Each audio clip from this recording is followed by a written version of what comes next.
Assalamualaikum warahmatullahi wabarakatuh. Alhamdulillahirabbil alamin wassalatu wassalamu ala asrofil anbiya'il wal mursalin wa ala alihi wa ashabihi ajmain. Amma ba'du. Rabbi shrahli sadri wa yassirli amri wahlul 'uqdatam bil lisani yafqahul qawli. Segala puji hanya milik Allah Rabbi. Segala zat yang maha ghafur, zat yang maha syukur, yang telah memberikan beribu-ribu nikmat yang tidak terukur bagi kita semua. Nikmat iman, nikmat Islam, sampai nikmat sehat walafiat, sehingga kita semua dapat berkumpul pada kali ini, yang insya Allah diberkahi oleh Allah Subhanahu wa Ta'ala. Salawat serta salam semoga tetap tercurahkan kepada Nabi akhir zaman, yang tidak lain dan tidak bukan yaitu Nabi Muhammad Sallallahu Alaihi Wasallam. Semoga keluarganya, sahabat-sahabatnya, dan kita selaku umatnya yang mengikuti sunnah-sunnahnya, semoga mendapatkan syafaatnya selalu. Pada kali ini, izinkan saya menyampaikan tema yang cukup menarik, yang sampai saat ini masih saja ramai diperbincangkan di kalangan masyarakat, yaitu mengenai kesetaraan gender antara perempuan dan laki-laki. Kata gender tentu sudah tidak asing bagi kita semua. Namun, sebelum kita lanjutkan materi kita pada kali ini, alangkah baiknya jika saya memperkenalkan diri terlebih dahulu. Perkenalkan, saya Tia Amanda Silviana dengan NIM 202334025 dari kelas A, Program Studi Pendidikan Bahasa dan Sastra Indonesia. Sebenarnya, gender itu apa sih teman-teman? Gender adalah pandangan atau keyakinan yang terbentuk dalam masyarakat tentang bagaimana seharusnya seorang perempuan ataupun seorang laki-laki itu bertingkah laku maupun berpikir. Misalnya, pandangan bahwasanya seorang perempuan itu harus pandai memasak. Seorang perempuan itu harus pandai merawat diri. Seorang perempuan itu biasanya lemah dan lembut. Sebaliknya, seorang laki-laki sering dilukiskan berjiwa kepemimpinan, sebagai seorang pelindung, kepala rumah tangga, rasional dan tegas. Jadi, gender ini adalah buatan dari manusia sendiri. Permasalahan mengenai gender yang marak terjadi di sekitar kita, salah satunya adalah masalah kesetaraan gender. Kedudukan laki-laki dianggap lebih tinggi daripada perempuan.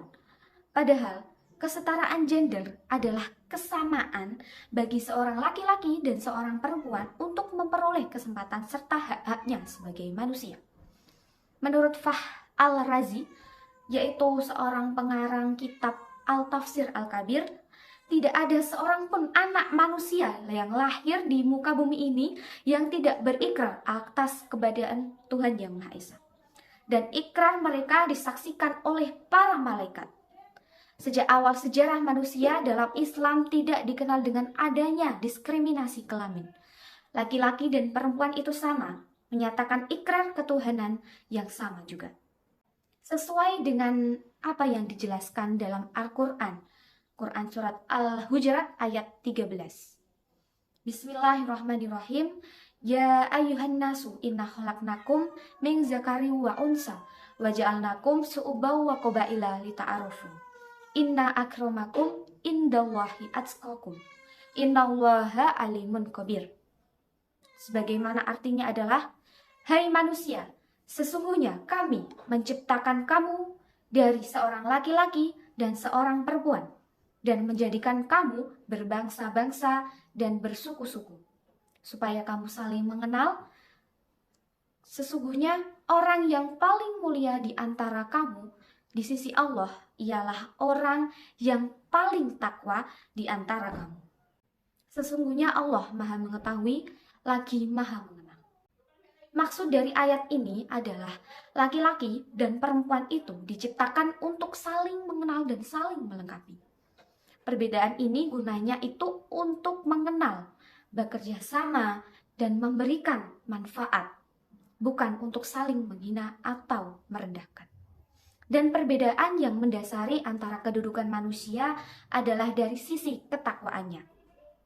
Manusia yang paling mulia berarti manusia yang paling bertakwa kepada Allah Subhanahu wa Ta'ala. Pada dasarnya, hubungan antara laki-laki dan perempuan dalam Islam bersifat adil atau equal, Islam memang mengaku ada perbedaan antara laki-laki dan perempuan. Namun, bukan pembedaan atau discrimination. Perbedaan tersebut didasarkan atas kondisi fisik biologi perempuan yang ditakdirkan berbeda dengan kondisi fisik biologi seorang laki-laki. Namun, perbedaan tersebut tidak dimaksudkan untuk memuliakan yang satu dan membedakan atau merendahkan yang lainnya. Tinggi rendahnya kualitas seseorang hanya terletak pada tinggi rendahnya kualitas pengabdian dan ketakwaan kepada Allah Subhanahu wa taala. Terwujudnya kesetaraan gender ditandai dengan tidak adanya discrimination antara perempuan dan kaum laki-laki. Dan dengan demikian, mereka memiliki akses, memiliki kesempatan untuk beradaptasi, untuk kontrol atas pembangunan dan memperoleh manfaat yang setara dan adil dari hasil pembangunan tersebut. Hendaklah kita lebih menghargai perbedaan, saling menghargai antar satu dengan yang lainnya.